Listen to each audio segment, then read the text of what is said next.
shoulder surfing, spying over your shoulder. Now, shoulder surfing is an attack wherein the attacker will spy over the victim's shoulder to try and steal sensitive data of the victim, which is displayed on the screen, like passwords, bank account details, sensitive documents, emails, or even chat conversations. Typically, shoulder surfing is an attack which is common in offices, computer labs, libraries, internet cafes, and other relatively crowded places. So a typical example of shoulder surfing would be the fact that I'm sort of working on my terminal, which could be a laptop or a desktop, and sometimes most people are so engrossed in what they are doing, they sort of detach themselves from their surroundings. So if you're busy working, maybe you're typing an important email, maybe you're typing your password, maybe you're typing your credit card information on the internet.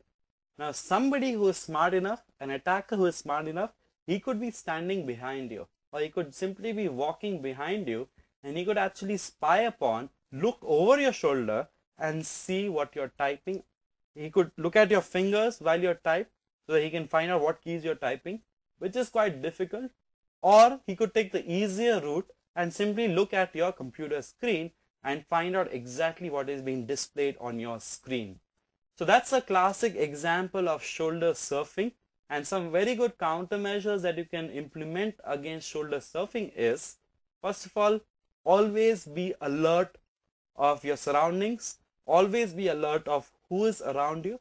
If you notice somebody, walking behind you every 2 minutes, no matter how busy they might look, maybe they're actually pretending to be busy, but in reality they're actually busy, but not busy with work, but busy looking at your screen and actually stealing data from your computer screen by simply looking at it.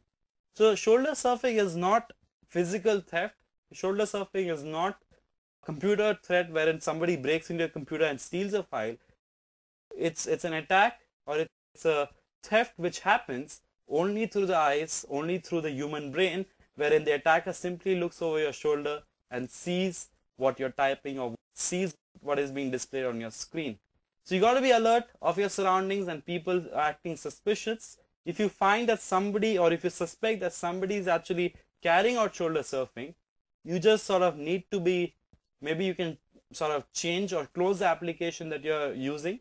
And if the attacker still persists, you just need to be polite and let the attacker know that, I'm sorry, but can you please excuse me? I'm doing something very sensitive. So if you don't mind, can you actually give me some privacy? Because I think a simple, polite comment like that is a lot better than actually going through all the damage or sort of, becoming a victim to intellectual property, the theft of sensitive data. That's shoulder surfing for you. And I like to actually request all of you to, next time you're actually in a public place, try to carry out shoulder surfing, and you will be surprised to note that shoulder surfing is not too difficult to implement, and you can actually find out a lot of sensitive data about the victim by just sort of walking behind the victim back and forth.